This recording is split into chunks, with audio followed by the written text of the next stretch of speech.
जे कर्जमाफीचं आश्वासन सरकारने दिलं होतं त्याच्यावर आज कुठेतरी अजित पवार नांदेडच्या सभेमध्ये दिले की सरकारनं कर्जमाफी देणार नाही असं कुठेही बोललं होतं, पण योग्य वेळ आल्यावरच कर्जमाफी देईल अशी ते बोलले आता.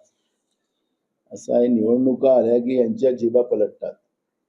आता अजून फडणवीस त्याच्यापेक्षा पुढे जाऊन बोलेल, अजित पवार बोललेत, मग फडणवीस अजून त्याच्यापेक्षा बोलेल, मग एकनाथ शिंदे अजून त्याच्या पलीकडे जाऊन बोलतील. त्यामुळे या सरकारवर आता जनतेचा विश्वास राहिलेला नाही. यांच्याच जाहीरनाम्यामध्ये, आम्ही कुठंच बोललो नाही असं ते सांगत असतील, तर यांच्याच जाहीरनाम्यामध्ये यांनी स्पष्ट केलं होतं की आमचं सरकार आलं तर आम्ही शेतकऱ्यांचं कर्ज माफ करू. मग कर्ज माफ करू असं यांनी म्हटल्यानंतर जनतेने तर म्हटलं नव्हतं तुम्ही जाहीरनाम्यात टाका तेव्हा तुम्हाला मतदान करू. तुम्ही जनतेला आपल्या जाहीरनाम्यामध्ये आणि विशेष करून शेतकऱ्यांना सांगितलं की आमचं सरकार आल्यानंतर कर्जमाफी करू. आणि त्यांचंच अजित पवारांचा जो सहकार मंत्री या जिल्ह्याचे माजी पालकमंत्री गोंदियाचे, ते म्हणत होते की शेतकऱ्यांना हे कर्जमाफीची आदत पडलेली आहे आणि तुम्ही काय चेष्टा करताय का शेतकऱ्यांच्या? अहो, नाही देत असाल तर तुम्ही नाही देऊ असं मला सांगा. तुम्हाला अदानी अंबानीला पैसे द्यायचे आहेत ते आमच्याजवळ नाही आहे शेतकऱ्याला द्यायचे, कारण की यांचा आता तो दिल्लीत बसलेला आहे नरेंद्र मोदी, आणि ते सांगतात की अदानीला पैसे द्या आणि त्याच्यामुळे यांच्या तिजोरीत पैसे नाही आहे, पगार द्यायला पैसे नाही यांच्याजवळ, ओव्हरड्राफ्ट करतात आहेत, राज्य कर्जामध्ये डुबवून ठेवलेलं आहे. पण शेतकऱ्यांची चेष्टा कशाला करता? आणि म्हणून आमचा सल्ला या लोकांना आहे की शेतकऱ्यांची थट्टा करू नका, द्यायचं असेल द्या आणि ते आता द्या. ही निवडणुकीच्या वेळेस घोषणा करायची म्हणून 2016ची आठवण करून देतो की फडणवीसाच्या सरकारने आपल्या राज्याचं दैव छत्रपती शिवाजी महाराजांच्या नावाने शेतकरी स्वाभिमान कर्ज माफी योजना काढली होती. त्यावेळेस शेतकऱ्यांना यांनी लाईन मध्ये लावलं होतं, ऑनलाईन मध्ये अर्ज करा म्हणून. नेटवर्क मिळत नव्हतं आणि त्या 2019 पर्यंत शेतकऱ्यांचे कर्जच माफ त्या लोकांनी केले नाही. हे शेतकऱ्यांच्या विरोधातले लोक आहेत. शेतकऱ्यांच्या विरोधात 3 काळे कायदे करणारे हे महायुतीचं सरकार महाराष्ट्रात बसलेलं आहे आणि त्याच्यामुळे यांना शेतकऱ्यांशी घेणं देणं नाही. त्यामुळे शेतकऱ्यांची दिशाभूल करू नका. संकटात सापडलेला जो शेतकरी आता आसमानी संकट जे पडलेलं आहे, त्याही संकटात हे लोक शेतकऱ्यांना मदत करत नाही, घोषणावर घोषणा करतात. दिवाळी शेतकऱ्यांच्या अंधारात गेली आणि तरी यांना घेणं देणं नाही. गंमत चालू आहे. आपल्या इथली परिस्थिती आपण पाहिली. आज धान खरेदी केंद्र 15 ऑक्टोबरला सुरू व्हायला पाहिजे, अजून कुठली प्रक्रिया सुरू झाली नाही. शेतकऱ्यांनी अंधारात दिवाळी साजरी केली. त्याच्यामुळे यांचं शेतकऱ्याशी घेणं देणं नाही. फक्त निवडणुकीच्या काळात शेतकऱ्यांचा मुद्दा उपस्थित करायचा आणि पुन्हा आपल्याला मतं शेतकऱ्यांची घेता येते का, हा एक प्रयत्न अयशस्वी हे करतात आहेत. शेतकरी समजू नये. भाजप असेल, अजित पवार असेल, एकनाथ शिंदे असतील, हे शेतकरी विरोधी आहेत.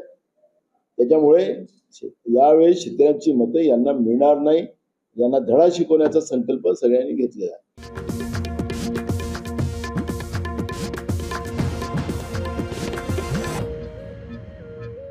भाजपचे आमदार आहेत परिणय फुके, त्यांनी भंडाऱ्याच्या नेत्यावर आरोप केला की 20% कमिशन फ्री करतात, मात्र त्या नेत्याचं नाव ते सांगितलं नाही. नगर परिषदेवर आरोप केला. नगर परिषदेवर 20% काम होते, 20 ते 25% घेतात तेव्हाच काम होतं. भंडाऱ्यात की गोंदियात? भंडाऱ्यात दिवाळी मेळाव्यात बोलले ते का? आता ते कसं आहे, आता काय बोलतात आहे, काय चाललेलं आहे हे तर आता भंडाऱ्याची जनता ठरवणार आहे.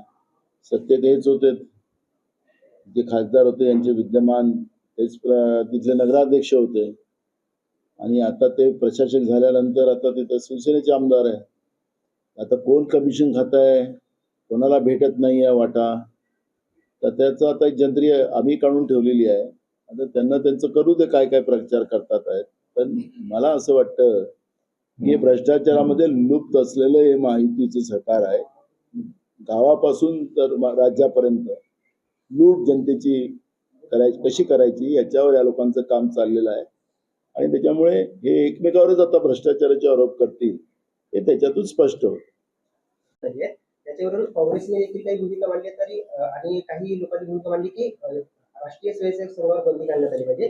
त्यावरून जे भाजप नेते आहेत चंद्रशेखर बावनकुळे त्यांनी जे भाजप जे RSS वर बंदी घाला म्हणतात ते राष्ट्रद्रोही आहेत, मूर्ख आहेत असा टोला लगावला गेला. काय सांगता?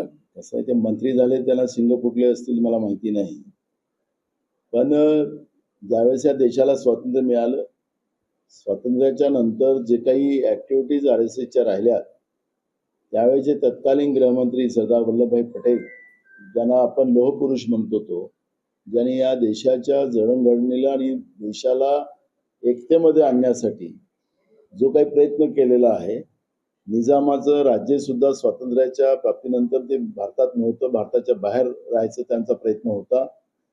हे आपला मराठवाडा असेल किंवा हैदराबाद भाग असेल, हे सगळेचे सगळे भाग हे निजामच्या ताब्यात होते आणि तीच भूमिका त्या काळामध्ये सरदार वल्लभभाई पटेलने घेतली आणि त्यांना या भारतामध्ये समावेश करून घेतलेला आहे.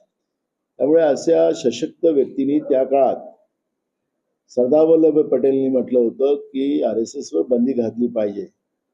मग आता हे जे काही मंत्री बोलतात आहेत या सरकारचे, RSS ची वकिली करतात की काय करतात मला त्याच्यावर जायचं नाही, पण मग सरदार वल्लभभाई पटेलला हे देशद्रोही जाहीर करणार आहेत का, हा मुद्दा या ठिकाणी आहे. त्यामुळे कोणाबद्दल काय बोलावं, लावली जीभ टाळूला आणि काही बोललं असं नाही चालणार. आखरी कायदा सगळ्यांसाठी असतो आणि त्या कायद्याप्रमाणे सगळ्या संस्थांनी वागलं पाहिजे, एवढीच आमची भूमिका आहे.